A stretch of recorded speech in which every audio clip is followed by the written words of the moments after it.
Армысыздар, достар, қалайсыздар?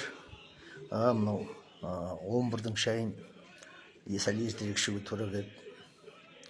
Шай көбейіп кетті ғой қазір. Таңғы шай, 11 шай, түскі шай, 5-кі шай, кешкі шай, 12-дегі шай деген сияқты.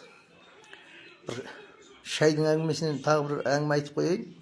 Мен сияқты бір кісі келін алып,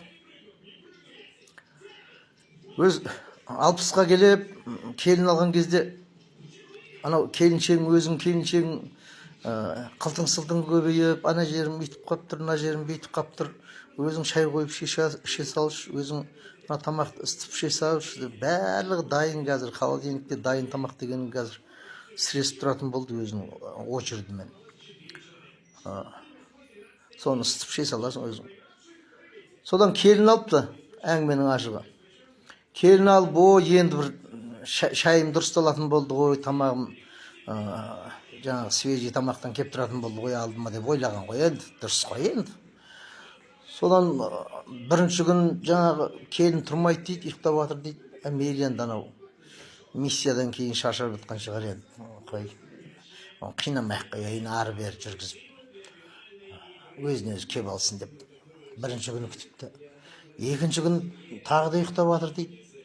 Екінші күні мейлі енді әлі өзіне өзі келе алмай жатыр екен ғой, айналайын ай деп. Өз басынан өтпегеннен кейін, адам білмегеннен кейін әр нәрсеге сене бересің ғой, сөйтіп жатқан шығар деп тағы күтіпті. Үшінші күні тағы ұйықтап жатыр дейді. Төртінші күні тағы бір апта күткен ғой. Бір апта күткен. Өз шай қойып ішіп, өз жаңағы тамағын ысытып ішіп. Сосын бір аптадан кейін барып қызын оятып жатыр дейді. Әй қызым, тұр, маған шай қойып бер, свежий тамақ істеп бер маған бір қызым. Ана маманың мазасы болмай жатыр. Қызы тұрғысы келмейді. Қойшы папа, күндегі ішіп жүрген шайың, күндегі ішіп жүрген тамағың қойшы, ұйықтайыншы деп айтады дейді жаңағы қыз. Ей, тұр, қойшы папа, ұйықтаймын. Ей, не қыласың ұйықтап? Ертең біреуге келін болып барған кезіңде сояқта ұйықтайды екенсің ғой. Қазір тұр енді сен, қызым, тұрып шай қойып, тіршілігің жаса, айналайын дейтін көрінеді.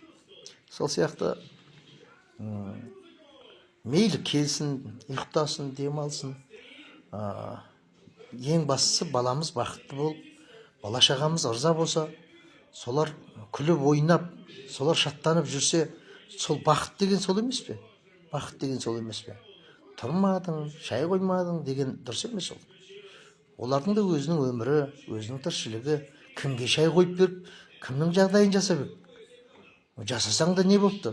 Өзіңнің сауабың үшін, өзіңнің жақсылығың үшін, өзіңнің жаңағы абыройың үшін жасайсың ғой, не жасасаң да. Сондай достар, сіздер қалай ойлайсыздар? Шай қалай болып жатыр, шай?